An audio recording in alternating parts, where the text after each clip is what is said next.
మోదీకి విశాఖలో ఘన స్వాగతం. యోగాంధ్రతో సరికొత్త రికార్డులు సృష్టిస్తామన్న సీఎం. ప్రపంచాన్ని ఏపీ వైపు చూసేలా చేశారన్న మోదీ.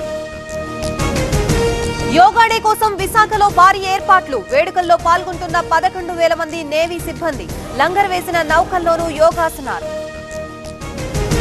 ఏపీ వ్యాప్తంగా యోగాంధ్ర కార్యక్రమాలు. 25,000 మంది విద్యార్థులతో సూర్య నమస్కారం. మోదీకి గిన్నిస్ రికార్డు గిఫ్ట్ గా ఇచ్చామన్న లోకేష్. జల వివాదాలపై ఏపీతో చర్చించబోతున్న సర్కార్. జూన్ 23న తెలంగాణ కేబినెట్ సమావేశం.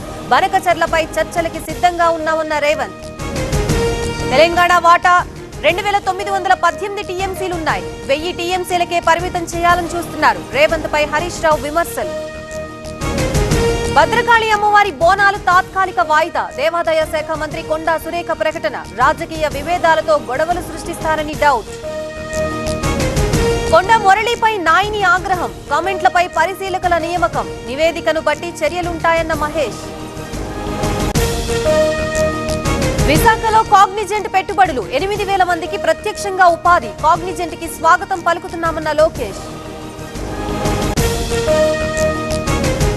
సినిమా డైలాగులు థియేటర్ వరకే బాగుంటాయి. జగన్ టూర్ లో వివాదాస్పద ఫ్లెక్సీపై ఆగ్రహం. చట్టాన్ని ఎవరైనా పాటించాలన్న పవన్.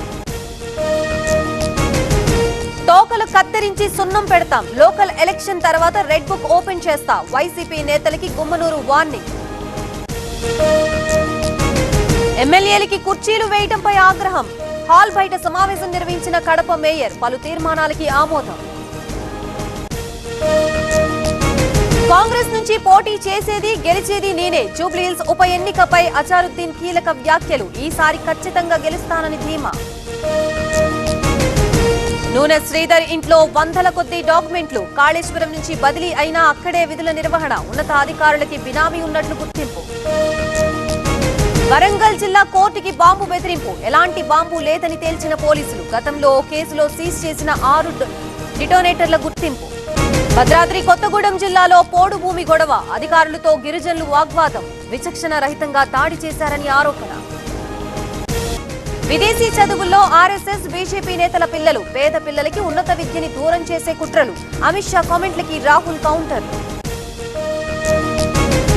ఆతిథ్యం స్వీకరించాలని ట్రంప్ పిలిచారు. జగన్నాథుడి దర్శనం కోసం తిరస్కరించాను. ఒడిశా పర్యటనలో మోదీ కామెంట్లు.